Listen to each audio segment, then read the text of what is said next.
Are we ready to start back up? Okay, so the next step or the next thing I'm going to show, and some of you have seen these before, but I think it's really good review if you've seen it. If you haven't seen it, these next series of slides are really telling about drift potential. So what we talked about this XR110.025 at 60 psi. When we run that through the wind tunnel, we get a distribution curve like you see here in the red. We put this vertical black bar here at 150 microns to show how much drift potential there is.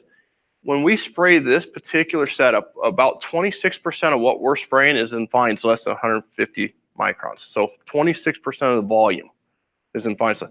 In the world of drift, this is monumental. This is huge. This is Mount Everest. Okay, what's the first thing I could do to reduce the driftable fines here? Pressure. Right. So I drop pressure. I increase droplet size. Right. So we did that. We went from 60 psi to 30 psi. We went from 26% to 15% fines. That's a huge change, right?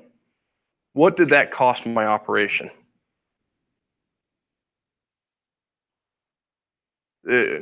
Time. Explain. Because a lot of people say nothing, and I agree with you. If I decrease pressure, unless I've got a pulse width system, I've got to slow down, right? And time is money, right, Todd? Your time is worth something.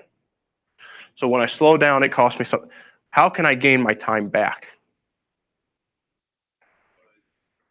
Go to a bigger orifice, right? So we did that. We went from an 0.25, we doubled the orifice size, and we go to an 0.5 now.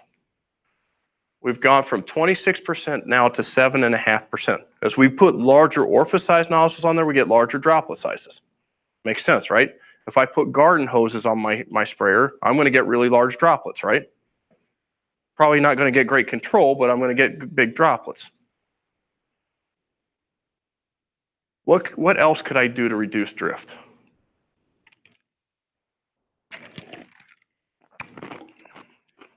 Exactly. So if you didn't hear Leo, Leo said change nozzle types. In this case, we went from an XR to a Turbo T. Now, when we did that, we went from 7.5% to 2.5% fines. Is that important? That's a pretty big change, right? I chose the Turbo Ts. The Turbo Ts became widely popular in the mid to late 90s. There was a technology that came out in the mid to late 90s where they highly recommended the use of Turbo T nozzles. It was Roundup Ready. A few of you might have heard of it. The reason they encouraged the use of Turbo Ts for Roundup Ready when it first came out was what? Large droplets, drift management. We think back to the mid-90s. This is before 90% or 95% of the nozzles in these boxes were out. So this is one of the best drift reducing nozzles we have in the market at the time. They highly encourage that use of that. We fast forward to 2017, we get dicamba technology come out. What was the one big nozzle that really pushed for dicamba applications? The TTI. So what's the difference between the TT and the TTI nozzle? We've got an air induction port. Okay, so that requires us to take a step back. I want to talk a little bit about nozzles. John, I want to repeat again what we talked about over break. In this case, this is a ULD nozzle from Hypro. So it will be in your Pentair Hypro catalog. And what we've done, we've got a cutaway so that we can see the interior design of that nozzle, right? And on most nozzles, with the exception of the XR is a standard hydraulic nozzle. So what we do is we pressurize that liquid against that exit orifice. That creates our flow, meters our flow rate, and it creates the pattern. On any drift reducing nozzle that we use, we have a pre-orifice and an exit orifice. In this case, with the ULD, we've got two pre-orifices. Can you guys see that? Everybody see those two pre-orifices? Here, those pre-orifices meter the flow. They measure the flow of that liquid coming through that nozzle. Down here we have our exit orifice. Our exit orifice creates our pattern. So that's what's going to give us the fan angle, distribution, and determine how much coverage we get. What happens between the pre-orifice and exit orifice? On an air induction nozzle, we get air intake in there. If it's a non-air induction nozzle, what happens? We get a pressure drop. And what happens, Scott, when we get a pressure drop? We reduce the fines, we get a larger droplet size. So all low drift nozzles have that one feature in common. You're going to see a pre-orifice and an exit orifice. Sorry guys on the line, I just tapped the nozzle against the mic. Just checking to see if you guys are awake out there. So we've got our pre-orifice, our exit orifice. We get a pressure drop in between.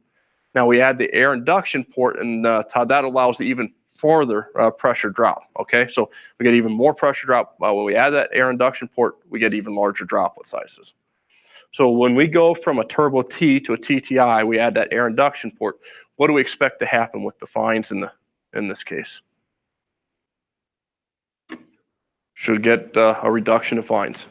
So we did that. We add the air induction port, or use a TTI nozzle in this case. Now we got 0.2% fines. Where we started was 26%. Now we're at 0.2%. Now, should I use a TTI 110.05 at 30 psi for every application? Why not? What happens if I do that? Really big droplets, right? So I got, we were looking at this part of the curve. That tells me the drift potential. If all I'm worried about is reducing drift, this is a good setup, right? Use it for every application. When I make an application, is the only concern I have drift management? It should never be the only concern, right? We should be out there trying to kill some sort of a pest. When we do that, we've got to look at the droplet size. So if we look at the peaks of these curves as we went through this, what happened to the peak of the curve each time we reduce drift? Move to the right, right? When I see that, that's telling me that that average droplet size is continuing to increase each time I do that. When we get to this example here, this last one, we're at a 650 to 700 micron droplet. That's going to be too large for a lot of the pesticides that we're applying. Everybody with me? Now, what else could I do to further reduce drift? Gary, you can't answer this one. I know you know the answer to this. Dave, you can't answer this one. Leo, you're not allowed to answer this one. What else could I do to reduce drift?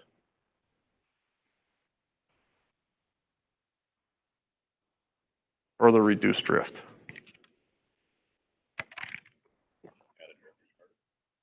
Change the chemistry, right?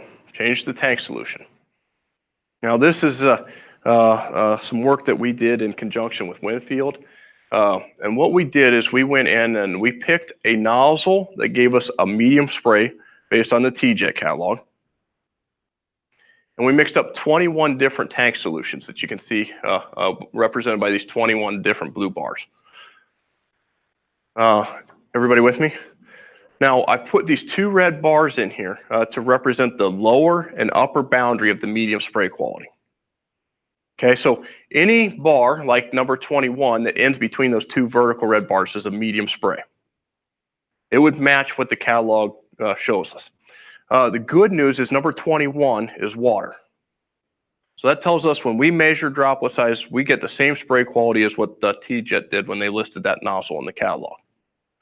So we're on the folks at TJet and us, our group, are on the same page. Good news, right? Now, what makes this interesting is 1 through 20 are 20 different drift retardants on the market.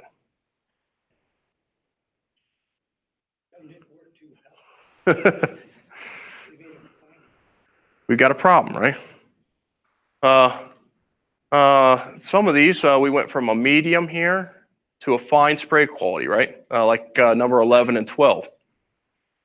Some of them went from a medium up to a coarse spray quality, and as you can see, I would tell you, and this will probably shock a few of you, number 11 and 12 are 2 of what I consider the better drift retardants on the market.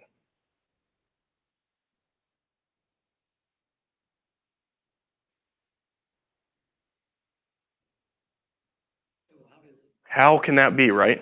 How can we get smaller droplet sizes and those be good drift retardants? This study, we kind of set it up intentionally choosing a nozzle that we knew wouldn't be compatible with all drift retardants on the market. There are interactions that exist between nozzle types and tank solutions. So we bring up this. This is some work we did looking at droplet size. In the yellow bar, we have water. In the orange bar, we have Roundup Weather Max and 2% AMS, okay? So when we got water with an XR nozzle here, this is a 110.05 at 40 PSI, we get about a 280 micron droplet and about 11% fines, in this case, less than 105 microns. We add the Roundup in, and what happened to the average droplet size? Got smaller, it decreased. The fines went up, right?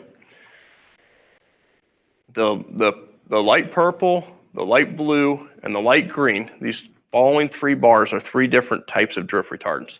First one is a polymer, and Gary, this comes back to some of the things we were talking about. The next one was an invert emulsion, and then the last one, this light green, is a micro emulsion. I added all 3 of those to the tank with the Roundup Weather Max, and what happened to the average droplet size here? Got larger, right? Are all 3 of those drift retardants created equal?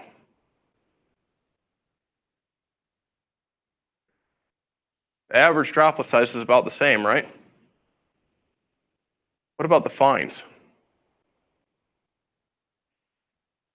If I'm going to use an XR nozzle and put a drift retardant in there, which of those drift retardants would I want to use to reduce drift? Either the micro emulsion or invert emulsion, right? We come over here. Here's our Turbo T nozzle now.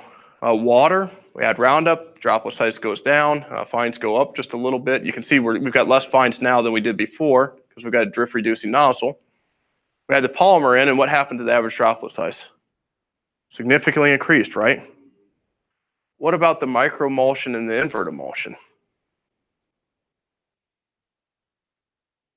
Those 2 good drift retardants with the XR didn't work with the Turbo T, right? If I want to buy a drift retardant with a Turbo T nozzle, which one am I going to choose? Polymer. So the nozzle I choose has to be compatible with the drift retardants or other things I put in the tank. How do we know that? Great question. The only way, so here, we can look at it and say, look, we know that these types of chemistries aren't working. The only way in the field to know that is to look at what happens.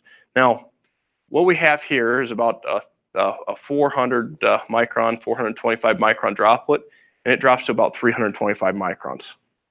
That's about 100 micron shift in the droplet size. I can see about a 20 micron change in droplet size. So if I'm standing there looking at the sprayer when that drift retardant comes through, in this case, when we get that, when that drift retardant hits that line, I'm going to see it.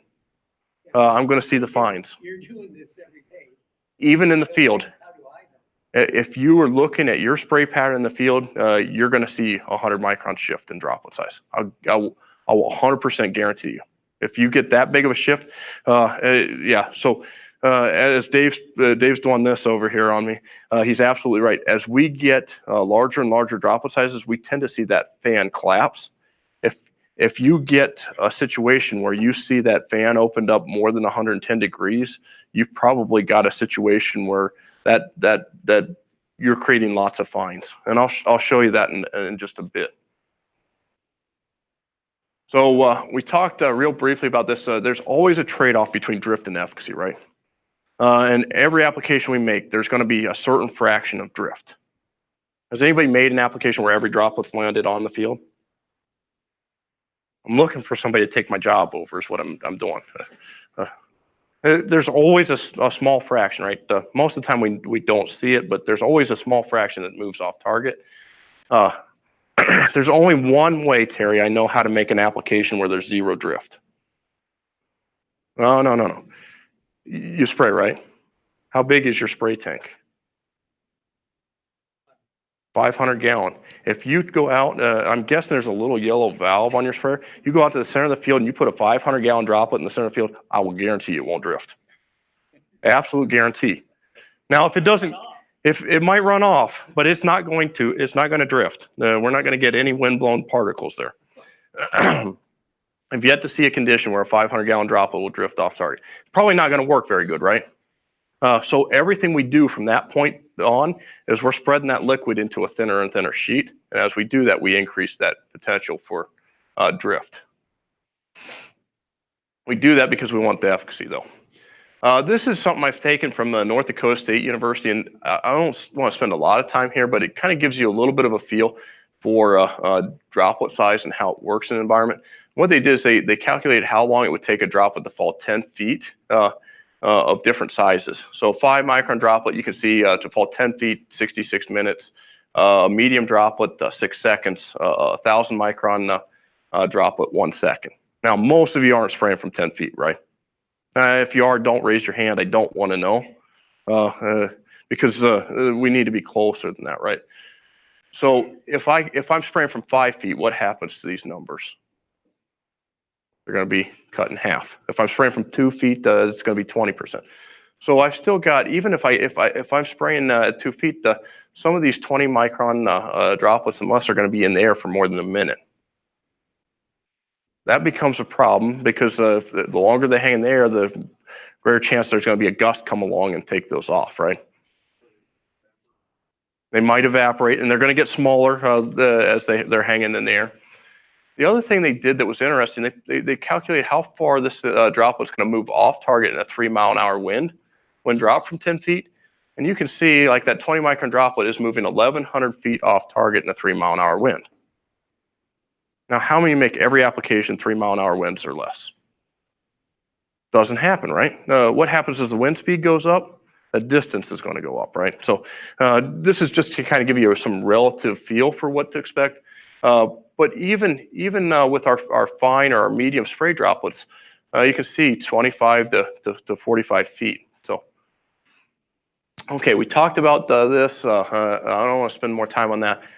Keep in mind that when we talk about the percent of fines, it's a volumetric relationship, okay? So we talk about micron size being the distance across that droplet. And when we cut that distance in half, because it's a volume, we don't end up with twice as many droplets, we end up with 8 times as many droplets. So in this example, if I go from a 500 micron droplet to 250 micron droplets, I'm now gone from 1 droplet to 8 droplets. So when we think about coverage and getting control out of that, it's really important. But when we think about drift, if we talk about 1% of what we're applying being fines less than 150 microns, that's a lot of droplets that we're putting out there that are less than 150 microns. Okay, real briefly, I tend to be an equal opportunity offender, and here's one of my chances to offend. What I've done is pulling out language from different labels, and the reason I do that is not to offend anybody about how they've written the labels, but really to draw light to how applications should be made based on the label. And so this first case, I've picked Lotus. This is a Bayer product. Most of you are probably familiar with it. Let me ask, is this a contact or a systemic product? Does anybody know?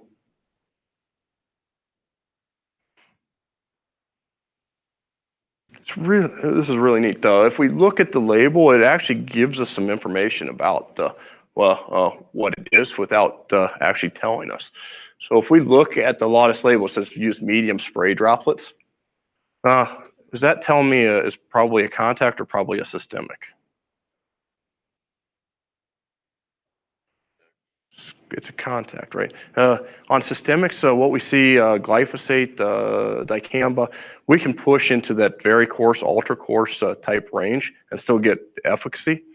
If you see them keeping you in that medium, fine, coarse range, that's telling me it's probably a contact in most cases.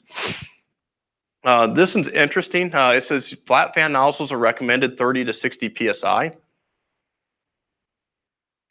Good. Are we within the pressure range suggested by the manufacturer? Sure. This one says do not use fine or extra coarse spray droplets. Why would we not want to use a fine spray droplet with this product? Drift. What about the extra coarse? Coverage. Okay, so they're giving us that sweet spot where we're going to make this product work. It says a minimum of 10 gallon per acre. And then, you always find something that makes you scratch your head in these labels.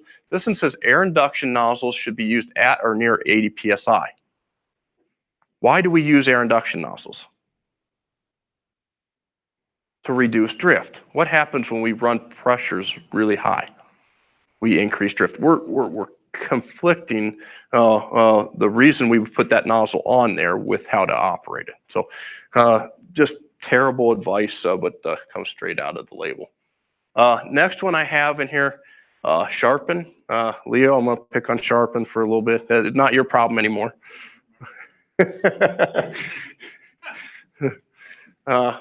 This one, they put a lot of what I consider almost no duh statements in there. The first one, it says controlling droplet size, the most effective way to reduce drift potential is apply the largest reduce drift potential is to apply the largest droplets that provide sufficient coverage and control. I have no idea what that means. Do I have any turf guys in here? No turf guys. In the turf world, 150 gallon per acre is practical. My guess, if any of you guys are spraying row crop, you have no interest in applying it at 150 gallon per acre. So it's a little vague. It goes on to say volume. Use high flow rate nozzles to apply the highest practical spray volume. Nozzles with high rate of flows produce larger droplets. We've talked about that. Jason, you'd mentioned this earlier. It says do not exceed the nozzle manufacturer's recommended pressures. Very, very good. Or maybe it was you, Todd.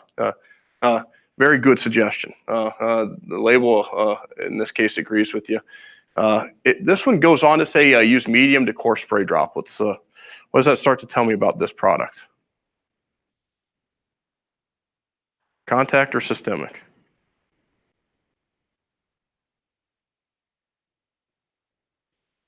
Help them out, Leo.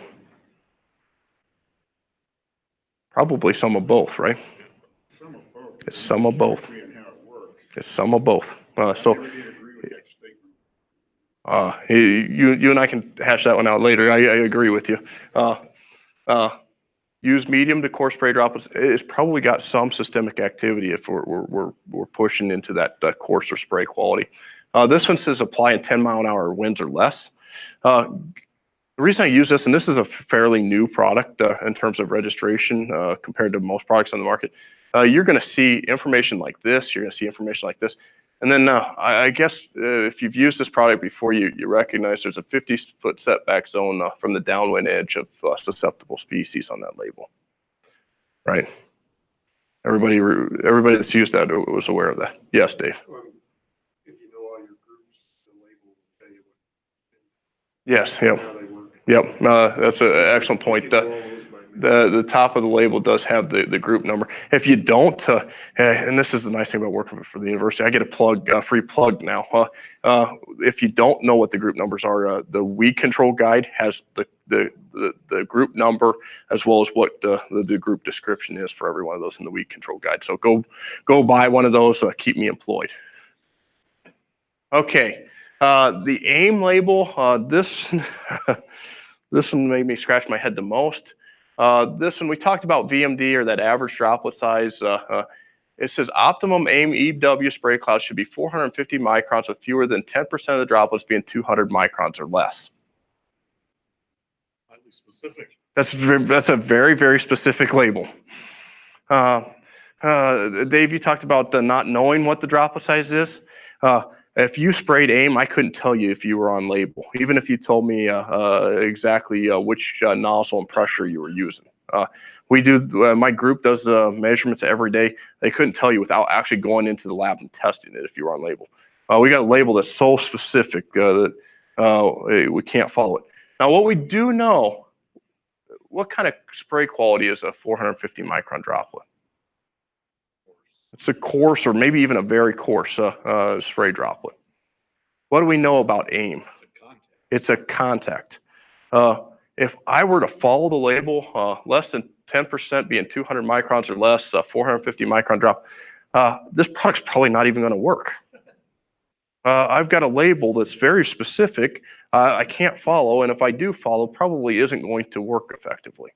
I'll tell you, they're going through re-registration right now. They're fixing this. So going forward, we won't have that.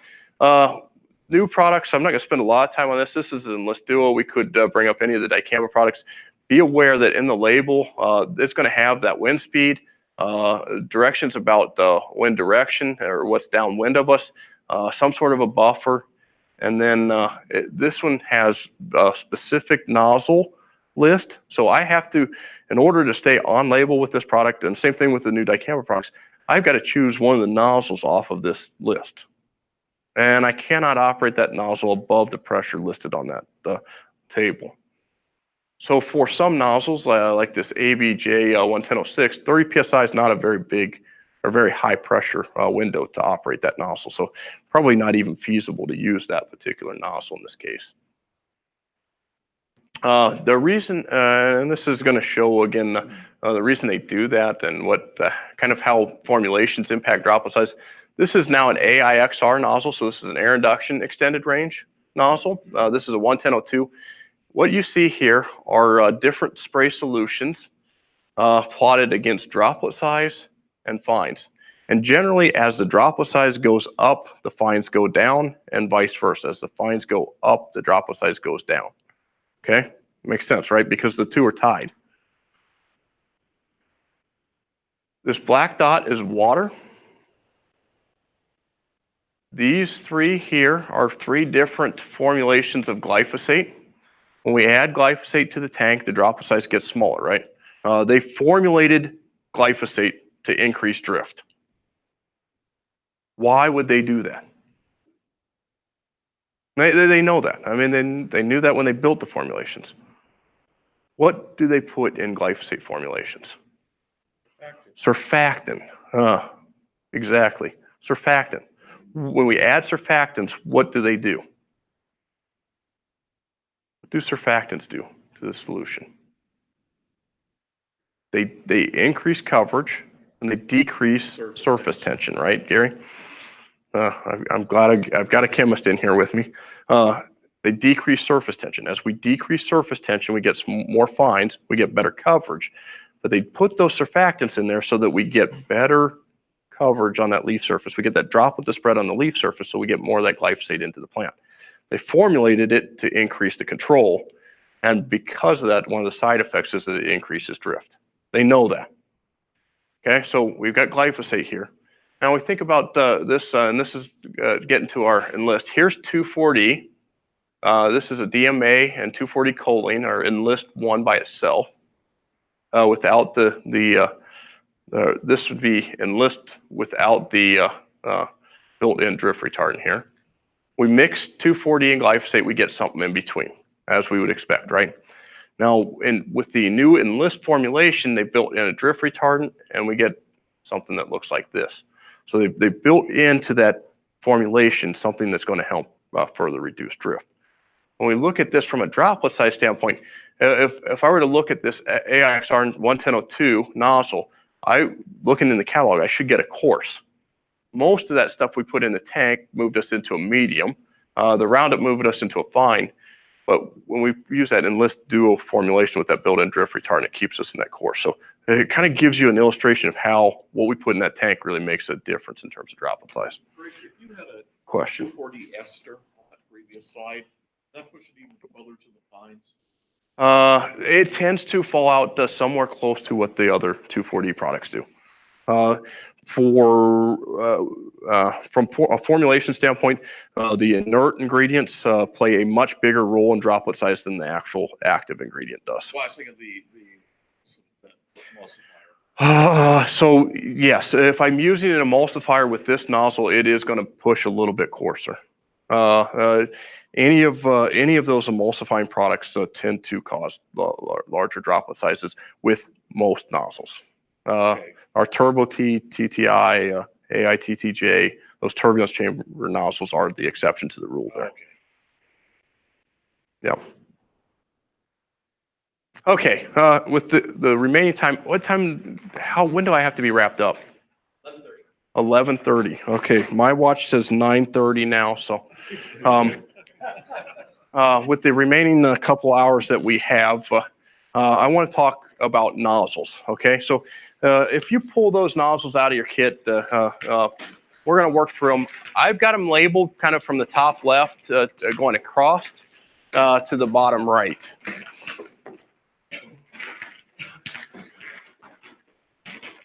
Now, what I would like you guys to do is go ahead and pull out the nozzles in the top left-hand corner.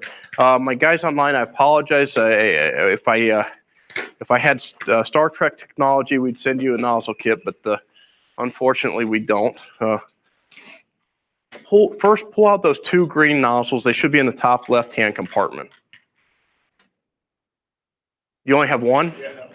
Oh my gosh, here. Let me switch you kits, Daryl. Hopefully this one's got two. We got two in this one. Are those two nozzles the same? What is different between those two nozzles? The angle. Okay, so they're identical with the exception of the angle. What is the angle on the two nozzles? 80 and 110. Okay, almost all of our broadcast nozzles, as we talked about earlier, are going to be 80 or 110s. Those are what we call TP flat fans. You will never, ever need to buy those. So you can go ahead and put those back. Pull out the next three.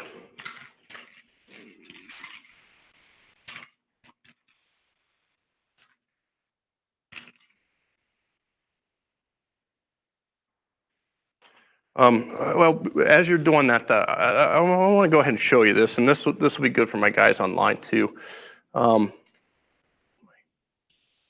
These are the two nozzles that you were just looking at, the 80 and the 110. Can you guys see the difference between those two nozzles? The 110 on the left and the 80 on the right. Now, when I look at this, and we talked a little bit about this and how important it is to look at that spray pattern. Can you see that kind of black cloud hanging in here in the center of that nozzle? What that is the fines, okay? And because those real small droplets don't have a lot of mass, they decelerate quicker than the large droplets, so they tend to hang. And even in these videos, we can see those small droplets kind of hanging in a cloud there. Those are the ones that are going to drift off target.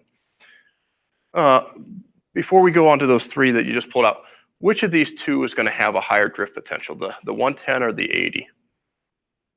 to 110. Why?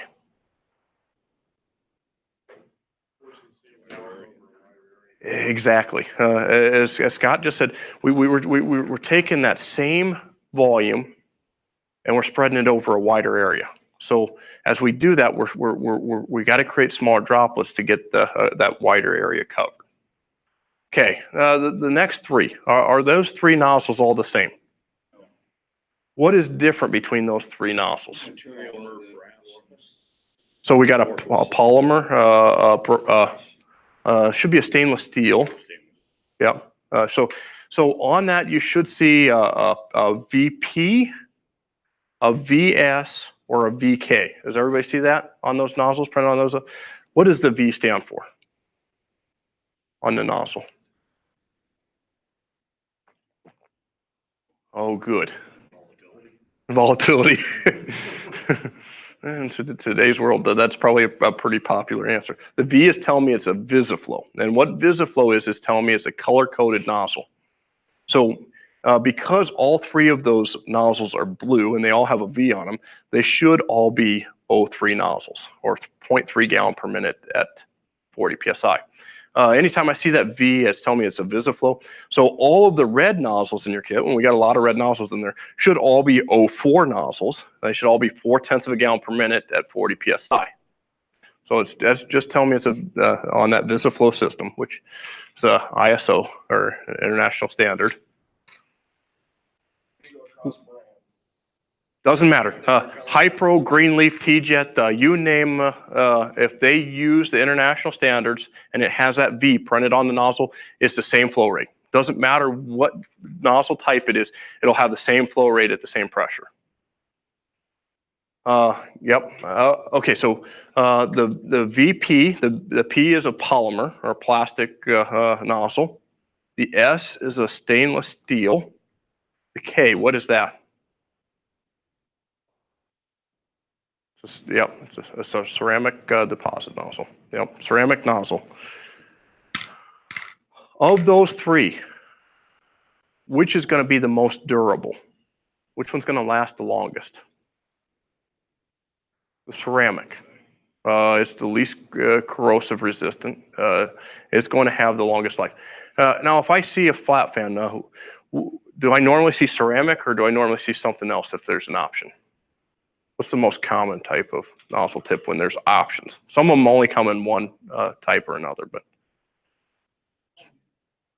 but polymers are probably the most common because most of our new nozzles only come in polymer. But where we have a choice, which one is the most common? The stainless steel. Why?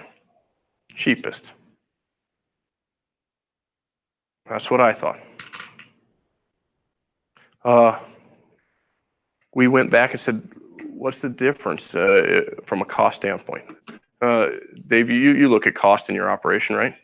Okay, so if I told you that ceramic nozzle is likely to last twice as long, but it's only about a quarter more. You know, we were probably roughly on an XR stainless steel nozzle, what, 225 tip?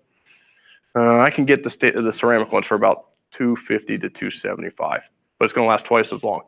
Which one's the most cost effective?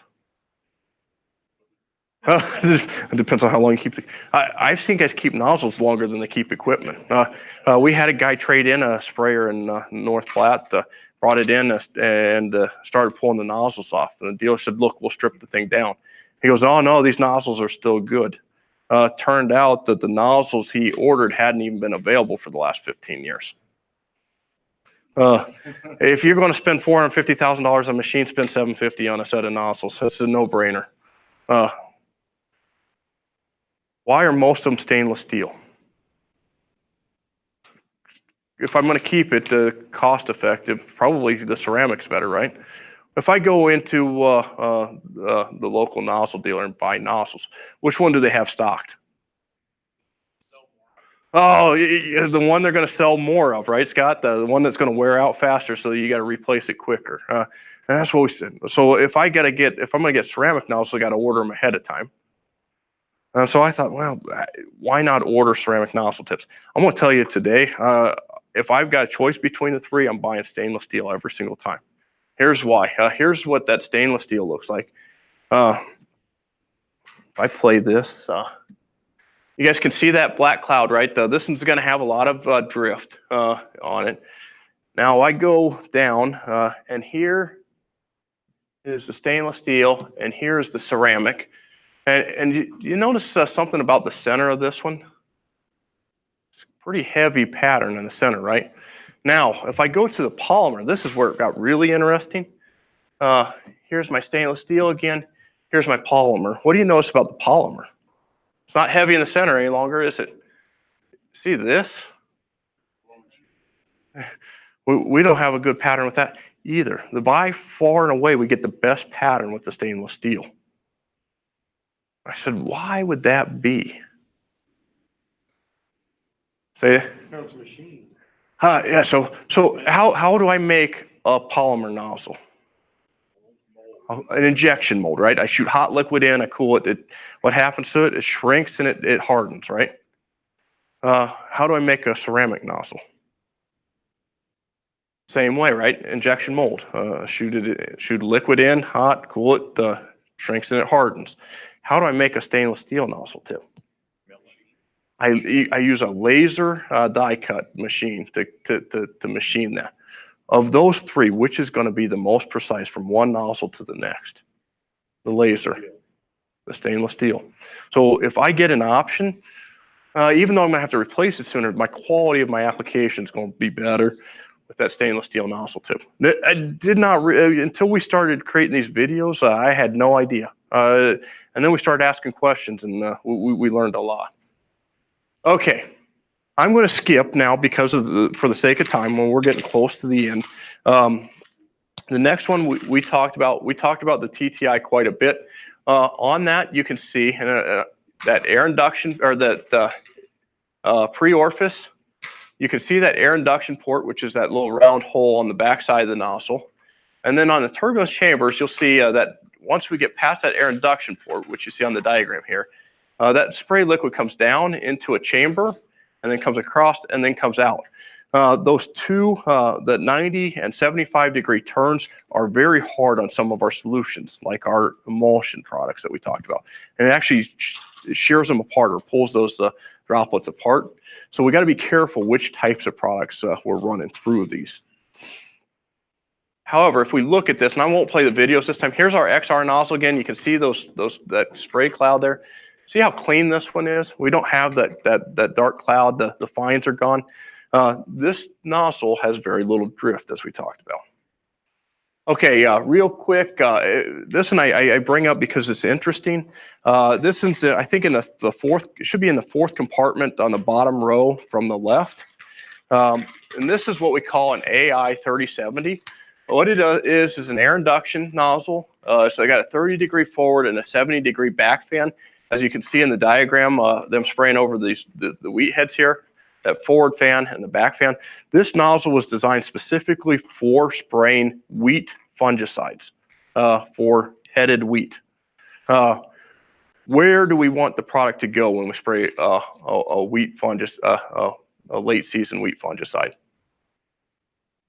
On the head. So they designed this nozzle to keep all that spray up on the head. When we add an angle to a spray, we reduce the penetration. And basically, if you think about it, if I've got a canopy, what is the best way to get products down into the canopy? Going a straight line, right? Because that's the shortest distance. The shortest distance between the 2 points is the quickest and easiest way to get a droplet to it. When I add that angle, it increases the chance of interception. But for a wheat fungicide or any of these late season applications where we want to keep the spray in the top of the canopy, that angle then becomes an advantage to us. If I'm spraying something post-emergent, and I'm trying to get weeds down in the canopy, what would I want to have?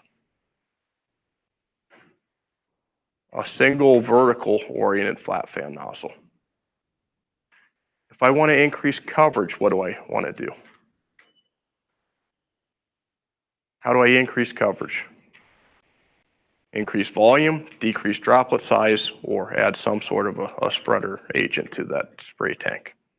question. Does the speed of the sprayer also?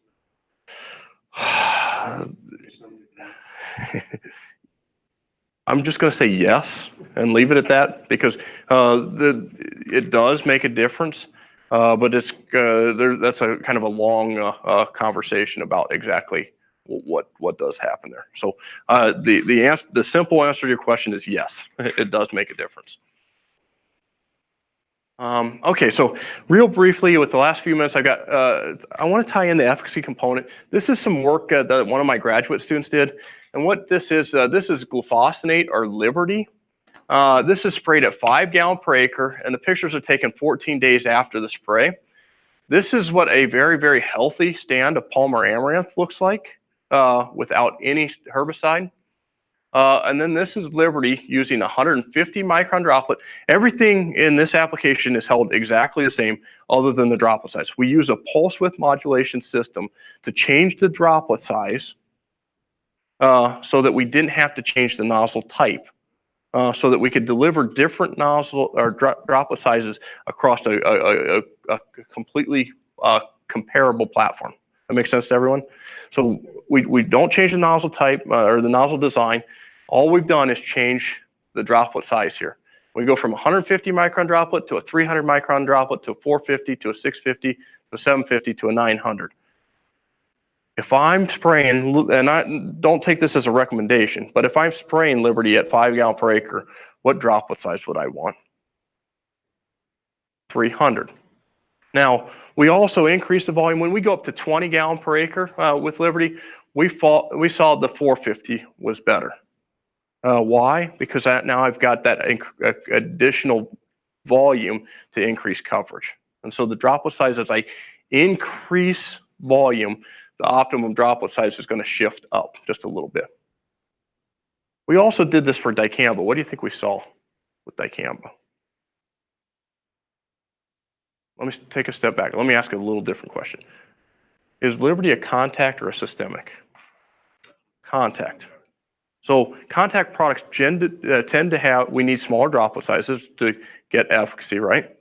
The other thing is we need the higher volume to get efficacy because we need coverage. So what was happening? Good question. Well, yeah, let's stop and think about that for a second. What do you think happened at 150? Were those droplets evaporating? We're getting in-flight evaporation. So the product is not, a lot of the droplets that are reaching the target are not in liquid form, and we've increased drift. And even in small plot work like this, we do get some drift. Good question, and that's exactly what's happening. Okay, so dicamba. We go to dicamba, 5 gallons per acre. Which one do you think is going to look the best there?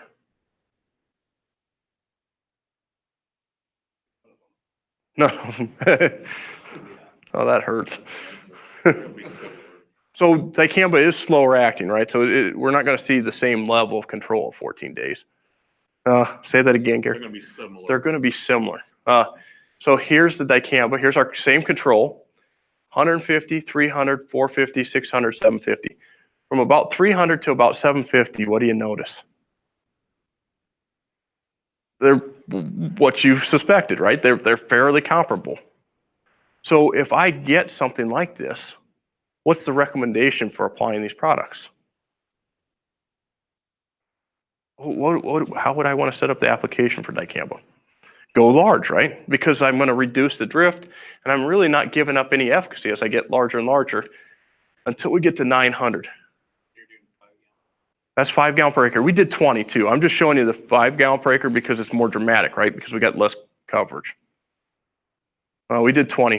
This is from kind of a research standpoint. This is not a recommendation. On both Liberty and dicamba, my recommendation would be 20 gallons per acre because what we see is as we get higher volumes, it masks our mistakes.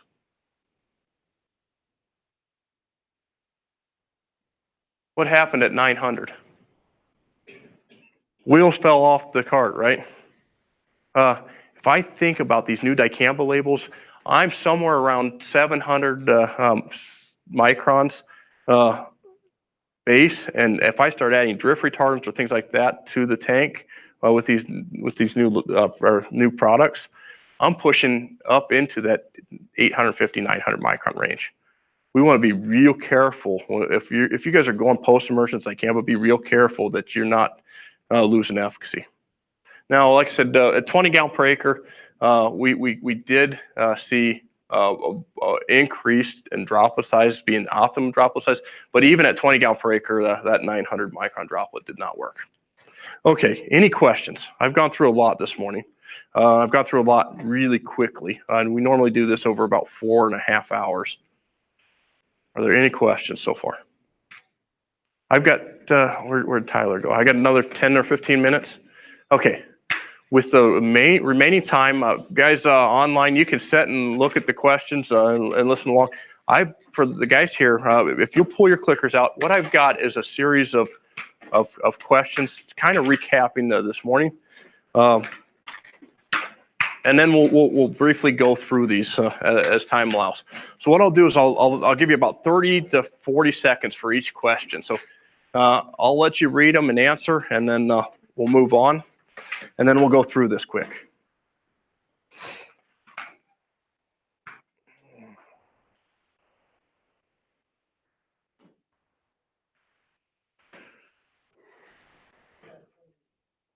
Yes, you'll have to turn them back on.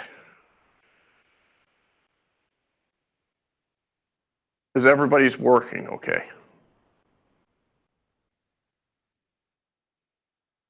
Okay, I get everyone? All right, next question.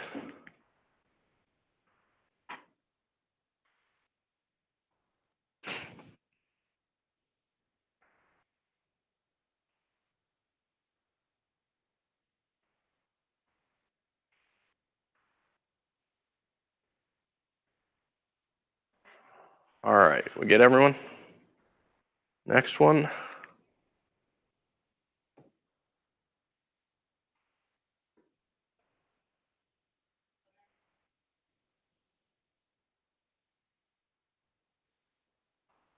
Now be kind in how you answer these. This is a little bit humbling as an educator.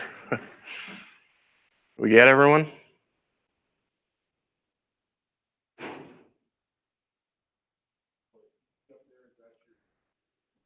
that's your inversion tester. The smoke goes up, you're in good shape. If it's coming back at you, you got an inversion. All right, we get everyone? All right, next question. You guys are all anonymous, but whoever answered, take a smoke break on that last one. Please see me afterward.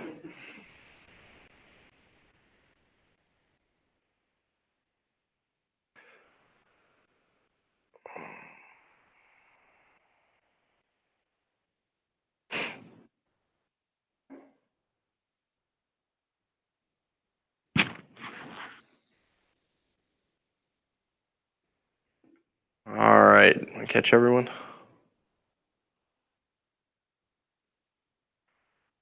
Next question.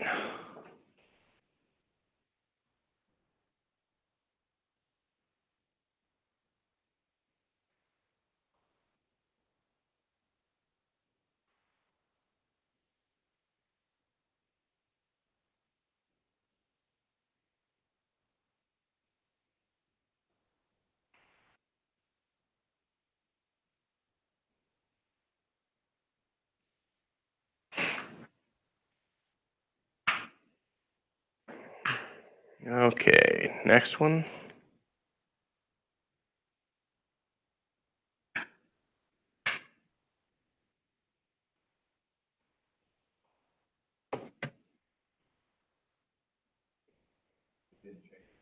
Try again.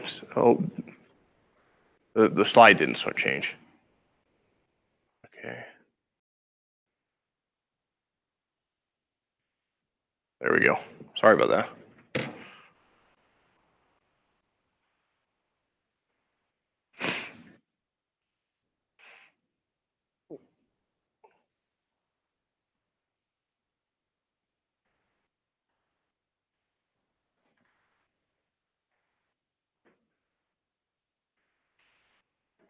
Okay.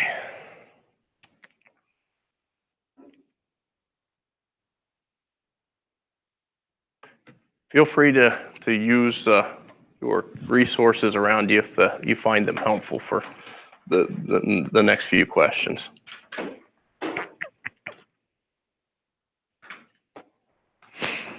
And I think if you're using your resources, I think it's about page 9.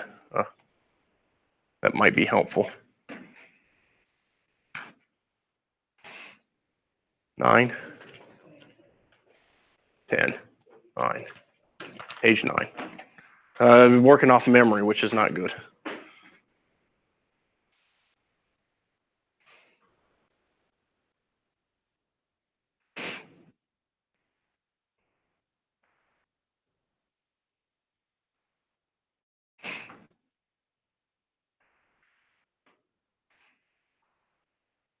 Page 9, was that the right one? Or did I just lead everybody astray? Yeah. All right, did we catch everyone? All right, next one. Oh, I'm going to be disappointed if you guys missed this one.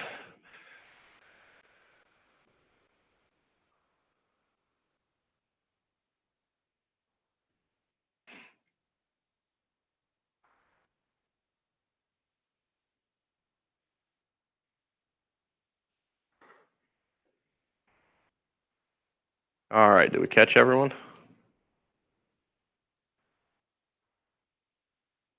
All right, next question.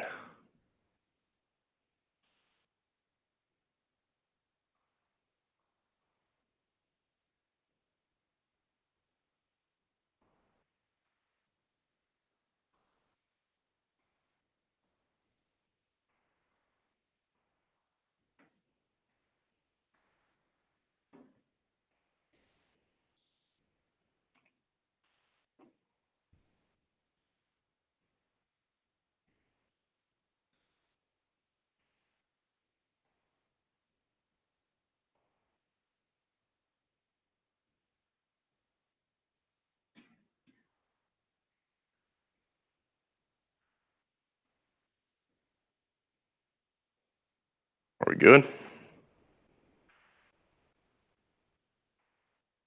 All right, next question.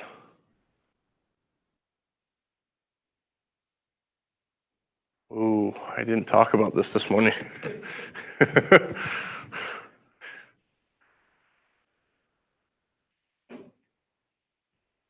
We'll come back and talk about this in a second. If you don't know, go ahead and take a guess.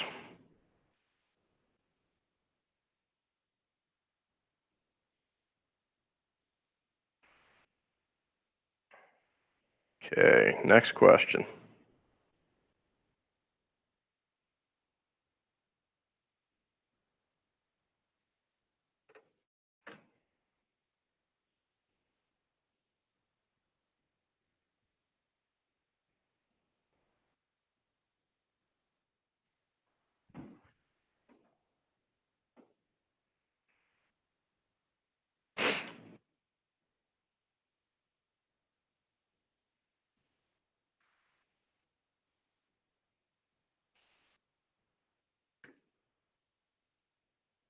All right.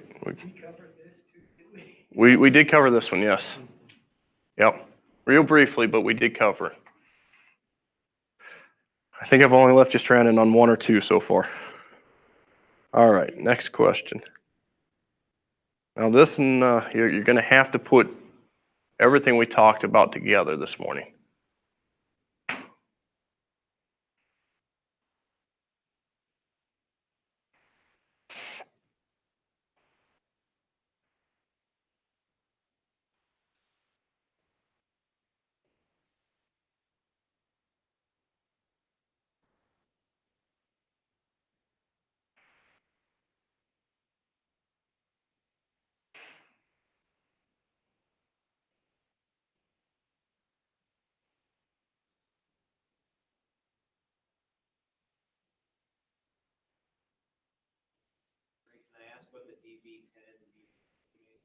Yeah.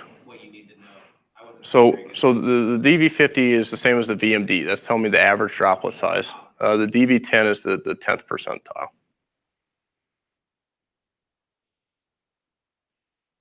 So the DV50 would be the same thing as the VMD, basically.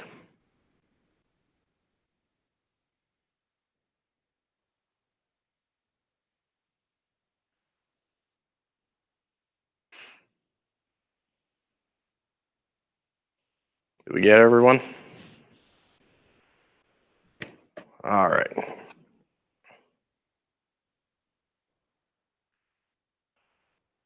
Let's go over these real quick. You guys did really well, so I'm pretty happy. I think there was only a few questions I didn't cover earlier. This one, when checking wind speed, where do we do it? Boom height, good. Height of the nozzles. Is this nozzle recommended for all applications? Which nozzle is recommended for all applications? None. Okay, good. When making an application, what's the first thing that we should do when we enter the field? I talked about this real quick. Check the surrounding areas. We had a guy that the manager, this is a commercial guy, the manager went out, checked the field. 2 days later, the commercial applicator showed up. They were making a post-emergence insecticide application in soybean. He took off, sprayed that first pass along the road, looked over his right shoulder across the road, and sure enough, there's like 8 or 9 white boxes about so big and about this tall. Wind was blowing right towards them. Wiped them out. And all it would have taken is 5 minutes. He called his manager up as soon as he saw those boxes, said, we just wiped out a set of beehives. Manager goes, why didn't you tell me they were out there? The manager goes, they weren't there 2 days ago. Between the time the manager scoured that field and the time the applicator come in, they'd moved them in.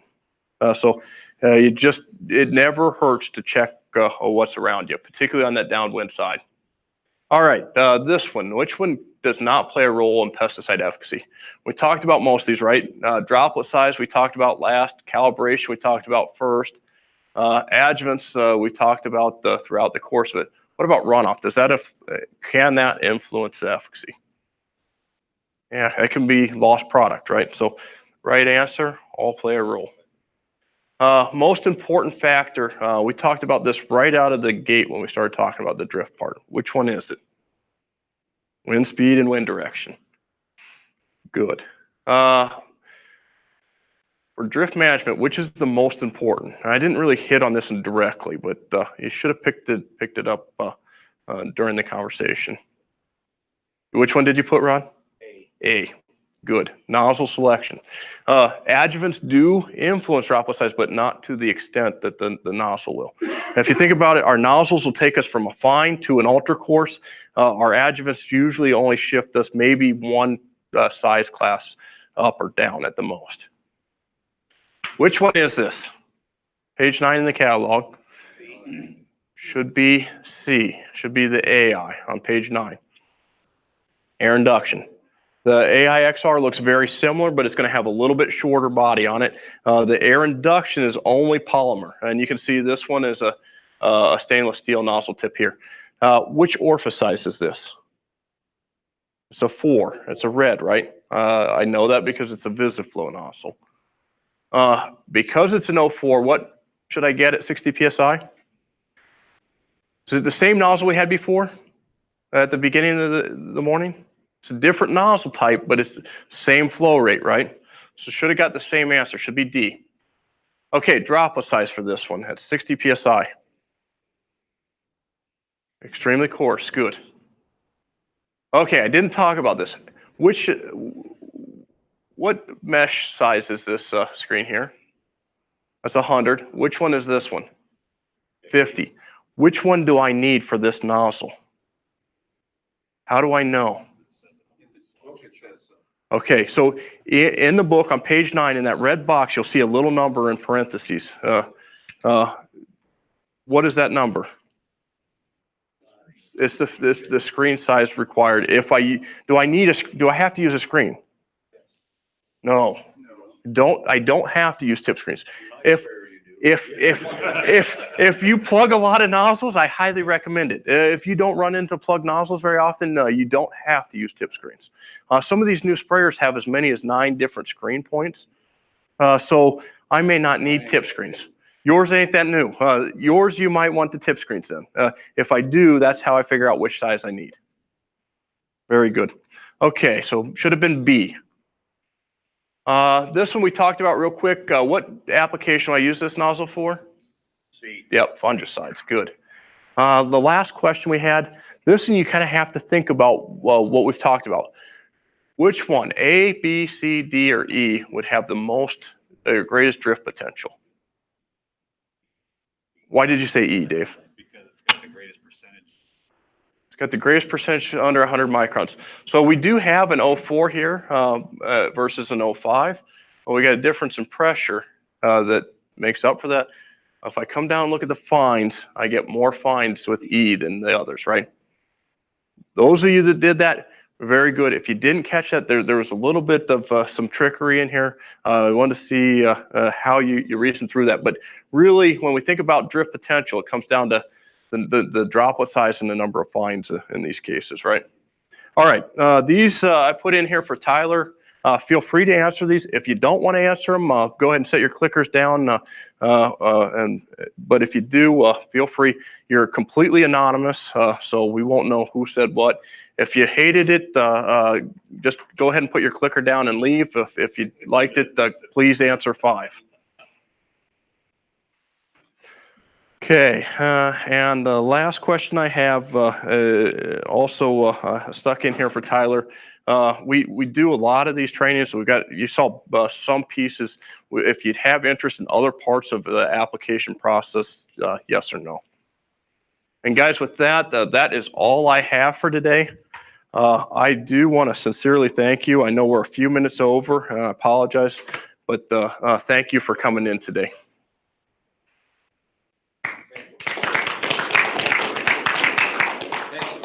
Thank you, and thanks, Greg.